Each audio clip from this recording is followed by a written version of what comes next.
আসসালামু আলাইকুম। প্রিয় উপজেলাবাসী এবং আশুগঞ্জবাসী, আমি কিছু কথা বলতে এসেছি জাতীয় নাগরিক পার্টি আহ্বায়ক ইঞ্জিনিয়ার আমিনুল ইসলাম ডালিম ভাইয়ের বিষয় নিয়ে। হ্যাঁ, অনেকেই দেখছি গত কিছুদিন আগে চর সোনারামপুর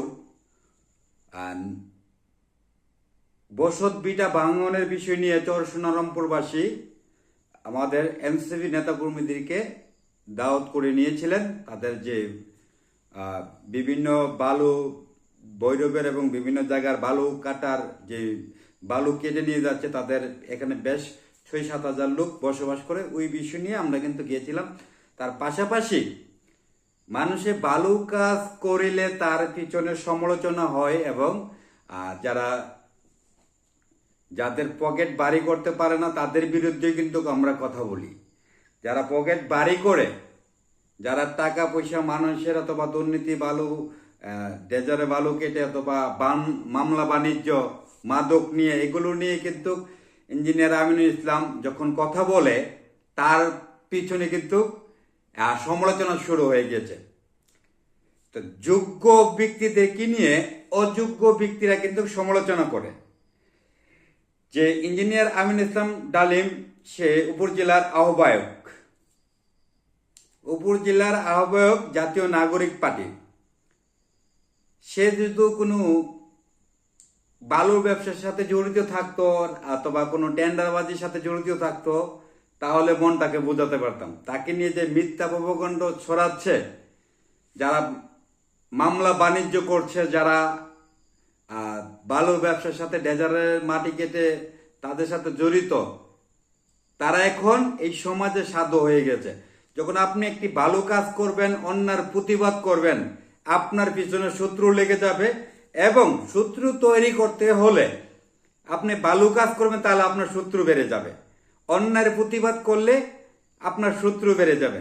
যেরকম কিছুদিন আগে যাত্রাপুর এলাকায় ইঞ্জিনিয়ার আমিনুল ইসলাম ডালিমের নেতৃত্বে মাদক বিরোধী একটি মিটিং, জনসভা অথবা ওনারা একটা ব্যানার নিয়ে জনসভা করেছে, মাদক মুক্ত যাত্রাপুর চাই।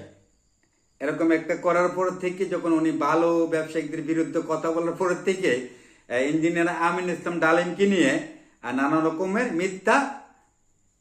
মিথ্যা কথা ছড়াচ্ছে কিছু অসাধু এবং যারা মামলার বাণিজ্য করছেন, বিভিন্ন মানুষকে মামলা দিয়ে হয়রানি করে বাণিজ্য ব্যবসা করতেন, তারা কিন্তু ইঞ্জিনিয়ার আমিনুল ইসলাম ডালিমের বিরুদ্ধে এগুলো ছড়াচ্ছে। এই জন্য ভালো লোকের সমালোচনা কিন্তু করে দুষ্ট লোকেরা। আমি আবারও বলছি, অযোগ্য ব্যক্তিরা কিন্তু যোগ্য ব্যক্তিকে নিয়ে সমালোচনা করা, আর সমালোচনা কিন্তু এক প্রকারের আলোচনা। আমি ইঞ্জিনিয়ার আমিনুল ইসলাম ডালিম ভাইকে এটাই বলছি, আপনি ভালো কাজ করবেন, আপনাকে নিয়ে সমালোচনা করবে, এবং যোগ্য ব্যক্তিকে নিয়ে কিন্তু অযোগ্য ব্যক্তির এরকম সমালোচনা করে। আপনি অটল থাকেন, আপনার কাজে আপনি এগিয়ে যান। মানুষের রাজনীতি কেন করে? এলাকার দেশের জনগণকে, নিজের ইউনিয়নকে, নিজের উপজেলার মানুষকে সচেতন করার জন্য এবং দুর্নীতি, টেন্ডারবাজি, মামলা বাণিজ্য এগুলো থেকে বিরত যেন কেউ যেন এগুলো না করতে পারে। তাই ইঞ্জিনিয়ার আমিনুল ইসলাম ডালিম কিন্তু এগুলোর বিরুদ্ধে কথা বলে। কেউ যেন মামলা বাণিজ্য, কেউ যেন দুর্নীতি, মাদক ব্যবসায়িক অথবা বালু ব্যবসায়িক অথবা যে আজকে চর সোনারামপুর ভৈরবের অথবা ওই দিকের বেশ কিছু ডেজার দেখলাম বালু কেটে নিয়ে যাচ্ছে, তো এটির বিরুদ্ধে কিন্তু কথা বলার কারণে এটা কিন্তু ওই যে কথা আছে না, মাটি বাড়ি দিলে গুণাগার চাপে। যারা এখন ইঞ্জিনিয়ার আমিনুল ইসলাম ডালিমকে নিয়ে লেখালেখি করছে, তারা অবশ্যই বালুর ব্যবসার সাথে এবং মামলা বাণিজ্যের সাথে জড়িত। কেননা সে কিন্তু এখানে চর সোনারামপুর যে এলাকাটা, এখানে বেশ ৬-৭ হাজার লোক বসবাস করে। তারা হয়তো বেশ কিছু আগে একটা প্রোগ্রাম করেছে যেন তাদের আশেপাশে এবং যেন বালুগুলো কেটে নিয়ে গেলে তাদের বসত ভিটাগুলো ভেঙে ভেঙে পড়ে যাচ্ছে। তারা কিন্তু বিভিন্ন মানুষের কিছুদিন আগে আমাদের যে তারা রাস্তার মধ্যে, হাইওয়ে রাস্তার মধ্যে এসে কিন্তু মানববন্ধন করেছে যেন এখান থেকে বালু কাটা বন্ধ করা হয়। তা দেশের দুর্নীতি যারা করবে তাদের বিরুদ্ধে কথা বললে একজন ভালো লোককে দোষারোপ করে লেখালেখি করবেন, এগুলো থেকে বিরত থাকুন। আরে ভাই আপনার চিন্তা ভাবনা ধারণা হলো, আপনারা চিন্তা ভাবনা ধারণা হলো একটা ভালো লোককে দোষারোপ করা। যে ভালো লোককে দোষারোপ করা, হয়তো ইঞ্জিনিয়ার আমিন ইসলামকে দোষারোপ করতেছে, সে ভালো টেন্ডারের সাথে জড়িত, সে মাদকের সাথে জড়িত, সে এটার সাথে, সে তো একটা সিগারেটও খায় না, সে তো একটা ওই সময় মতো হয়তো তার যদি মনে চায় চা ছাড়া বৃষ্টি কোনো কিছু কিন্তু সে তার অভ্যাস নেই অথবা অন্য কোনো কিছু খাওয়ার।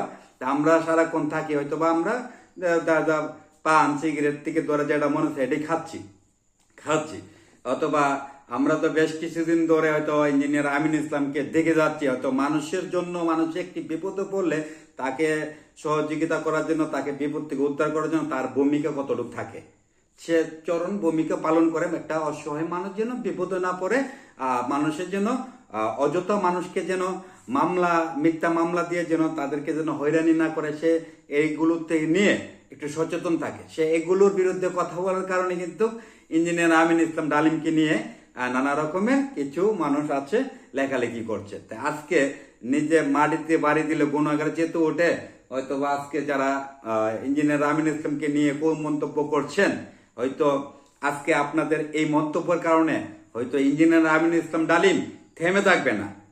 হয়তো সে যদি তাকে এখন এই মুহূর্তে যদি 10 জন চিনে, আপনাদের সমালোচনা কিন্তু আরো 90 জন প্লাস হয়েছে, আর 100 জন তাকে চিনতে পেরেছে। এই যে যোগ্য ব্যক্তিদেরকে নিয়ে কিন্তু অযোগ্য ব্যক্তিরা সমালোচনা করে। তো ইঞ্জিনিয়ার আমিন ইসলাম ডালিমকে বলবো আমি, আপনার ভূমিকা আপনি অটল থাকুন এবং সচেতন।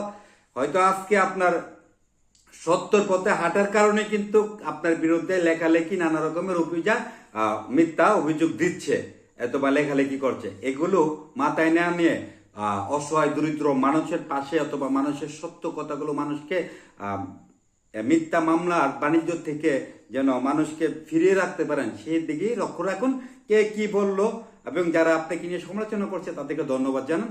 আশা করি বুঝতে পেরেছেন। যার যার অবস্থান থেকে ভিডিওটা ছড়িয়ে দিবেন, যেন যারা মুখোশধারী শয়তানগুলো যেন দেখতে পায়। এই মুখোশধারী শয়তানরাই কিন্তু ভালো মানুষের পিছনে লাগে এবং আবারও বলছি, অযোগ্য ব্যক্তিরা যোগ্য ব্যক্তিদেরকে নিয়ে আলোচনা করে এবং এই আলোচনা এক রকমের প্রচারণা কিন্তু বাড়িয়ে দেয়। আশা করি সব ভালো থাকবেন। হয়তো কথার মধ্যে ভুল বেয়াদবি হলে ক্ষমা করে দিবেন। আসসালামু আলাইকুম।